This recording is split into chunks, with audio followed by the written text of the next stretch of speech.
అందరికీ నమస్కారం. మీరు చూస్తుంది చాణక్య తెలుగు మీడియా.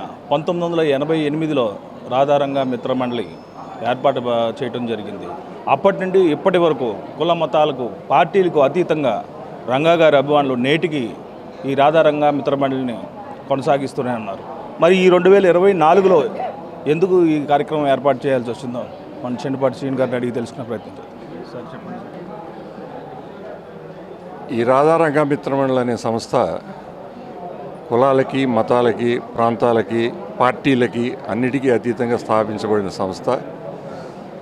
రంగా గారి అభిమానించే, రాధా గారిని అభిమానించే ప్రతి ఒక్కళ్ళు కూడా ఈ సంస్థలో 1988 నుంచి కూడా పనిచేస్తూ ఉన్నారు.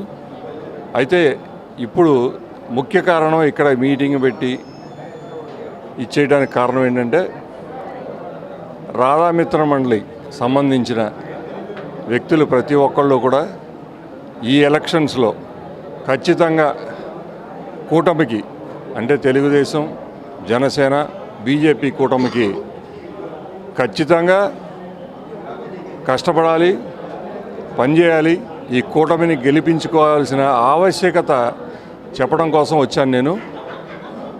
అందరికీ ఈ ప్రాంతంలో పార్లమెంట్ అభ్యర్థి బాలశౌరి గారికి, కొల్లు రవీందర్ గారికి గట్టిగా పనిచేసి గెలిపించుకోవాల్సిన ఆవశ్యకత ఉందని చెప్పాను. ఎందుకంటే మనకున్న విభజిత ఆంధ్రప్రదేశ్లో 13 జిల్లాల్లో ప్రతి ఒక్క జిల్లా నుంచి కూడా ఇప్పుడున్న ప్రభుత్వానికి ఎక్కడో ఒక చోట ఏదో ఒక జిల్లాకి ఆ మహానుభావుడు వంగవీటి మోహన్ రంగారావు గారు పేరు పెట్టమని చెప్పని రిప్రజెంటేషన్స్ ఇవ్వని జిల్లా లేదు. కానీ ఈ ప్రభుత్వం మొద్దు నిద్రపోయినట్టుగా నటిస్తూ అసలు వంగవీటి మోహన్ రంగా అనేవాడిని లెక్క చెయ్యం, మేము ఎందుకు లెక్క చేయాలి అనే విధంగా అన్ని జిల్లాల నుంచి వచ్చిన రిప్రజెంటేషన్స్ కూడా చెత్తబుట్టలో వేసి కనీసం పరిశీలన కూడా చేయకుండా ప్రవర్తించిన ఈ పొగరబోతు ప్రభుత్వానికి ఈ రంగా గారిని అభిమానించే ప్రతి ఒక్కళ్ళు, ఈ మిత్రమండలిలో పనిచేసే ప్రతి ఒక్కళ్ళు కూడా అర్థం చేసుకుని ఖచ్చితంగా ఈ కూటమిని గెలిపించుకోవాల్సిన ఆవశ్యకత ఎంతో ఉంది. ఈ దుర్మార్గమైన ప్రభుత్వాన్ని పారదోరాల్సిన అవసరం ఉంది. అది రంగా గారి అభిమానులతోటే మొదలవ్వాలి. ఈ ప్రభుత్వం మారాలి.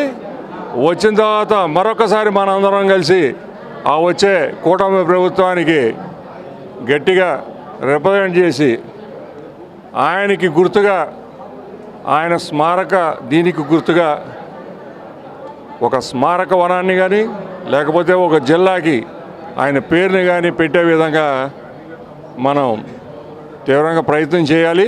ఆ ప్రయత్నం చేసే క్రమంలో నేను ముందుంటాను, సాధించే వరకు కూడా నిద్రపోనని చెప్పని తెలియజేస్తూ మరొకసారి ఈ కూటమి ప్రభుత్వాన్ని మనం గెలిపించుకోవాల్సిన ఆవశ్యకతను గుర్తు చేస్తూ సెలవు తీసుకుంటున్నాను.